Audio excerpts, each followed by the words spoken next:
Kreće autostart, znači uzimaju svoje pozicije.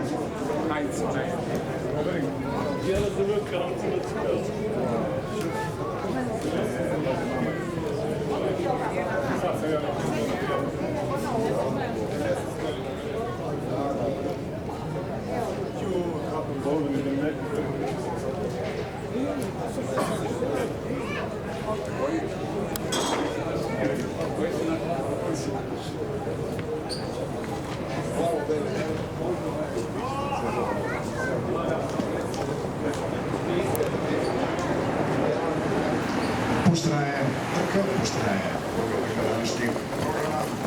Se stvaraju 1.27 Stallone, Augusto Blaze i Idefix na pozicijama. Tomić sa unutrašnje strane vozi Stallone trenutno na prvoj poziciji, dužina prednosti. Sa spoljašnje strane vidimo nešto jači tempo i vjerovatno na polovini kontrapravca i možda promenu u na vodećem mestu. Za sada i dalje vodeći Stallone sa Petrom Dulićem. Sada Stallone gubi vodeću poziciju, pada na poziciju broj 2.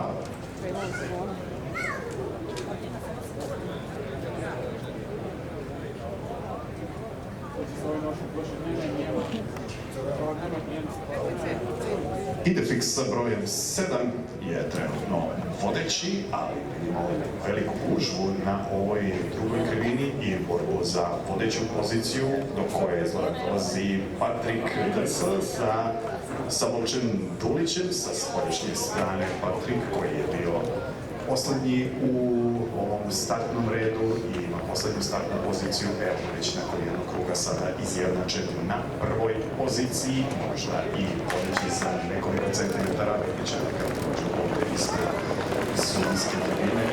Tako vodeća pozicija za Patrika Jačova, pozicija broj 2, Dejan Simić i Idefix, pozicija broj 3, Dafnija Mrha. Captain Žog na poziciji broj 3 sa Vladimirom Primićem u ovom momentu. Dužina je nešto više prednosti. Čini se da Primić pojačava Captaina. Vidjet ćemo kakva je taktika pripremljena. Trenutno na poziciji broj 3 Vladimir Primić i Captain Žog. Idefix sa brojem 7 i Dejan Simić su na poziciji broj 2, a nekoliko dužina prednosti za Patrika DS i sa Voča Dulića. Vidjet ćemo imali Patrik dovoljno snage da ovu vodeću poziciju sačuva do kraja, jer izlazi iz poslednjeg kontrapravca i izlazi u poslednju krivinu sa dužinom i poprednosti u odnosu na svoju konkurenciju. Velika gužva iza njega i čini se, koliko dobro vidim, da će sada doći do raspleta ove trke. Patrik DS osustaje i na izlasku iz ove krivine i dalje vodeći na čini se da